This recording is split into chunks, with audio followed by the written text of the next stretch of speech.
नमस्कार दोस्तों, दी कैड में आपका फिर से स्वागत है। मैं हूं सैंडीदा में और आज हम सीखेंगे फुल्ली डिफाइन स्केच बनाना, यानी कि किसी भी स्केच को फुल्ली डिफाइन कैसे करें।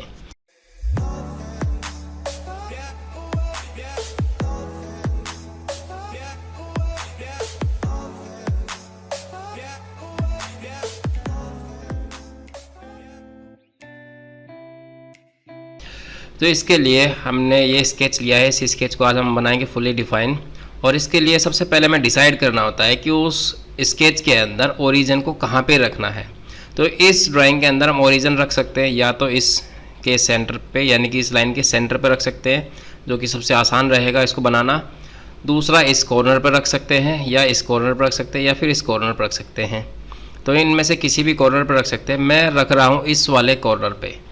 ये थोड़ा क्रिटिकल कॉर्नर है, इसलिए इस पर रख रहा हूँ। तो यहाँ पर इसको हमने मान लिया ओरिजिन, इस कॉर्नर को, और लाइन से मैं इसको ड्रॉ कर रहा हूँ। तो इसके लिए हमें क्या करना पड़ेगा, यहाँ से हम इसको ट्रैक करके बनाएंगे इस तरह से यहाँ तक। पूरा नीचे तक नहीं जाएंगे, बस थोड़ा सा जाएंगे और फिर साइड में आ जाएंगे।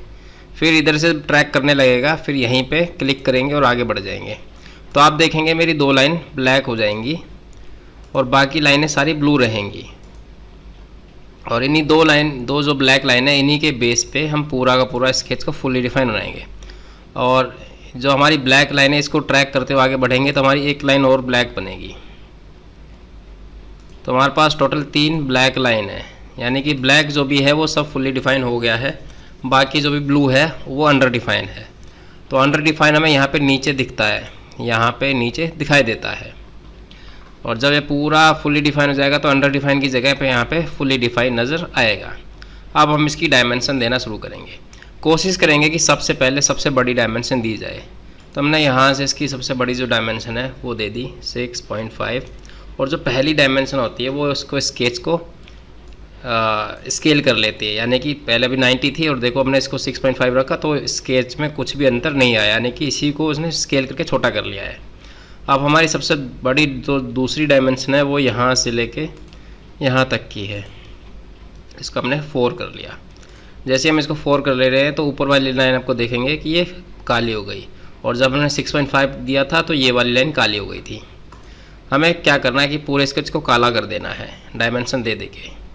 अब मैं इसको डायमेंशन इधर वाली लाइन को दे रहा हूँ, तो ये वाली लाइन कुछ भी नहीं अंतर हुआ, लेकिन ये डायमेंशन आ गई है। अब अगली डायमेंशन आ जाएगी हमारी जो है 1.75। तो हमें कोशिश करनी है लाइन से पॉइंट के बीच की डायमेंशन दी जाए, पॉइंट से पॉइंट के बीच की ना दी जाए। तो अब यहाँ पे दिया 1.75, एंटर। तो ये वाली ये वाली लाइन भी हमारी काली हो गई है। अब लाइन से लाइन की दूरी यहाँ से यहाँ तक की 2.75, ये भी हो गया जी हमारा ब्लैक। इससे आगे यहाँ से यहाँ दिया है 1 हो गया जी। और फिर यहाँ से लेके इस पॉइंट तक की जो डिस्टेंस दी है वो है 4.75। ठीक है जी। उसके बाद हम यहाँ से यहाँ तक आगे बढ़ते हैं तो 3.5 डायमेंशन दी हुई है, और इस लाइन से इस लाइन के बीच की जो डिस्टेंस है वो 1.5 दी गई है। तो ऐसा करने से ये लाइन भी हमारी काली हो गई है। अब इसकी जो लेंथ है वो है खुद में 1।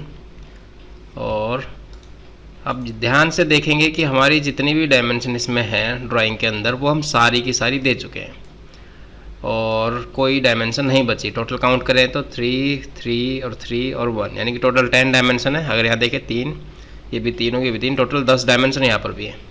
तो अभी हमें कोई एक्स्ट्रा डायमेंशन नहीं देनी है।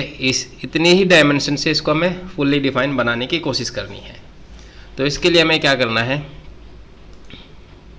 रिलेशन को शो करा लेते हैं जिससे कि चीज़ें हमारे को समझ में आए।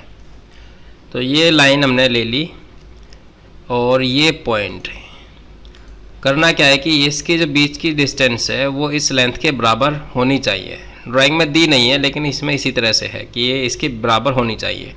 तो इसके लिए क्या करना है, इस लाइन को पकड़ेंगे और इस पॉइंट को पकड़ेंगे, इसको हम कर देंगे कोइंसिडेंट। ऐसा करने से लाइन हो गई काली। तो जब भी मैं ये वाली डायमेंशन चेंज करूँगा इसके बीच का जो गैप है वो चेंज हो जाएगा। अगर मैं इसको 1 की जगह 1.5 करूँ तो आप देखेंगे कि यहाँ का गैप भी 1.5 यानी कि इतना ही हो गया है। और इसको वापस से 1 करेंगे तो ये 1 हो जाएगा। तो यानी कि ये जो लाइन है वो इस पॉइंट से लॉक हो गई है, कोइंसिडेंट हो गई है। अब हमारे पास सिर्फ 2 लाइन बची है जो ब्लैक होनी है।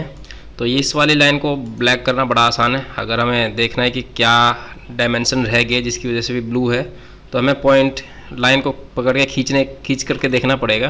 तो देखो ये लाइन को खींचने से कुछ भी नहीं हो रहा है, तो फिर पॉइंट पकड़ के देखेंगे, ये वाला पॉइंट खींच के देखेंगे, तो इसको पॉइंट को खींचने से क्या हो रहा है कि ये वाली जो लाइन है वो छोटी या बड़ी हो रही है। जैसे ही मैं इसको ऊपर नीचे कर रहा हूँ तो इस लाइन को, जो ब्लैक वाली लाइन है ये वाली, वो छोटी और बड़ी हो रही है, यानी कि इसकी लेंथ अगर दे दी जाए तो ये ब्लैक हो जाएगी, लेकिन हमें एक्स्ट्रा डायमेंशन नहीं देनी है। तो ये वाली जो लाइन है वो कंट्रोल बटन दबा करके इस लाइन को और सेलेक्ट कर लेंगे। तो ये दोनों लाइनों को हम कर देंगे यहाँ से ऐड रिलेशन के अंदर में इक्वल। तो ये दोनों डायमेंशन हो गई हमारी, यानी कि बराबर हो गई दोनों लाइन, और ये वाली लाइन आप देखेंगे ये ब्लैक हो गई है। अब बची है सिर्फ एक लाइन, ये वाली। इसके लिए क्या करेंगे कि इसको और इसको दोनों को सिलेक्ट करके हम कर सकते हैं यहाँ से कोलिनियर, तो भी ये ब्लैक हो जाएगी। अंडू कर लेता हूँ। दूसरा तरीका है कि इसको और इसको सिलेक्ट करें, इक्वल कर लें यहाँ से, इक्वल डायमेंशन, तो ये दोनों की लेंथ इक्वल हो जाएगी, तो भी ये वाली लाइन ब्लैक हो जाएगी। अंडू कर लेता हूँ, कंट्रोल दबा कर इसको और इसको सिलेक्ट करें। अगर इन दोनों को इक्वल कर लेते हैं तो भी ये ब्लैक हो जाएगी, यानी कि फुल्ली डिफाइन हमारी हो जा रही है। और एक और तरीका है जी, इस लाइन को और इस पॉइंट को सिलेक्ट करके हम कोइंसिडेंट कर दें तो भी ये काली हो जाएगी। दूसरा तरीका ये है कि ये वाली लाइन और ये वाला पॉइंट को हम कर सकते हैं कोइंसिडेंट, तो भी ब्लैक हो जाएगी। और लास्ट हमारे पास में है, यानी कि ये दोनों पॉइंटों को भी सिलेक्ट कर लें और यहाँ से कर दें हॉरिजेंटल, तो भी ये ब्लैक हो जाएगी। तो आपने देखा होगा कि किस तरह से हम किसी भी स्केच को ब्लैक कर लेते हैं। जैसे ये पूरा का पूरा स्केच आप देख लेंगे ब्लैक हो गया है, तो यहाँ पर नीचे आपको नज़र आ रहा होगा कि ये फुल्ली डिफाइन हो गया है। अब आते हैं इसका दूसरा तरीका। अभी तो हमने इसका कॉर्नर पकड़ा था ये वाला, अब मैं इसका ये मिड पॉइंट वाला बना करके, यानी कि मिड वाले पॉइंट को ओरिजिन मान के बनाता हूँ इसको। इसके लिए हमने एक सेंटर लाइन ले लेंगे,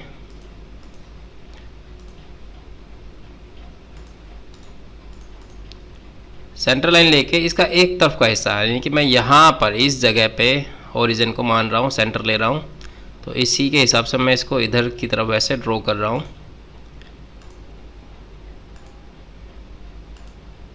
और मैं सिर्फ हाफ स्केच बनाऊंगा, पूरा नहीं बनाऊंगा इस बार। और इन सब को सेंटर लाइन के साथ में सेलेक्ट कर लेंगे और मिरर का बटन दबा देंगे, तो ये दोनों तरफ बन जाएगा, मिरर हो जाएगा। अब मुझे डायमेंशन देनी है वैसे ही जैसे सबसे पहले पिछली बार दी थी। सबसे बड़ी डायमेंशन को सबसे पहले देंगे 6.5, फिर यहाँ से यहाँ तक की जो डिस्टेंस है वो हो गई 4, फिर हो गई इससे आगे की 1, फिर हो गई यहाँ से इस पॉइंट तक की जो डिस्टेंस है 1.75, इन दोनों के बीच की जो डिस्टेंस है वो हो गई 1,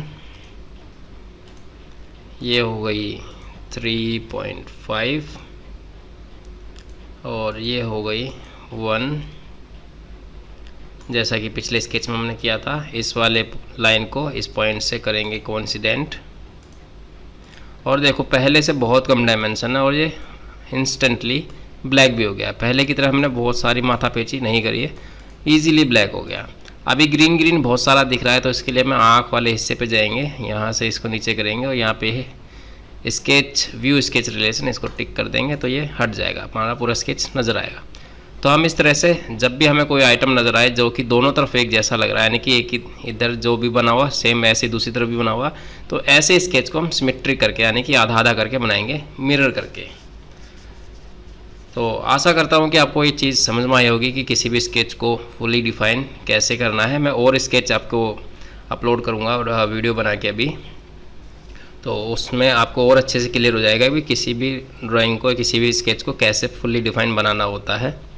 तो अब आपको एक काम मेरा करना है कि मेरे वीडियो को प्लीज़ लाइक कर दें अगर आपको अच्छी लगी है, और नए हैं मेरे चैनल पे तो चैनल को सब्सक्राइब करना बिल्कुल ना भूलें। चैनल को सब्सक्राइब करने के बाद बेल आइकन ज़रूर दबाएं, जिससे कि नई वीडियो को नोटिफिकेशन आपको मिल जाए जल्दी से।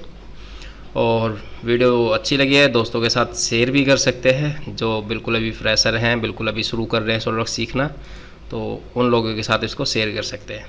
अगर आप गाज़ियाबाद से हैं, गाज़ियाबाद में अगर है तो हम लोग इस सॉलिडवर्क्स की क्लासेस भी लेते हैं, आप चाहे तो हमारे से ऑफलाइन आकर भी सीख सकते हैं। नंबर मैं कमेंट उसमें डिस्क्रिप्शन में डाल दूंगा, जिसको भी कॉल करना है वो कॉल करके गाज़ियाबाद में आ सकता है। तो चलते हैं, जल्दी मिलता हूँ दूसरी वीडियो के साथ में, तब तक के लिए जय हिंद, वंदे मातरम।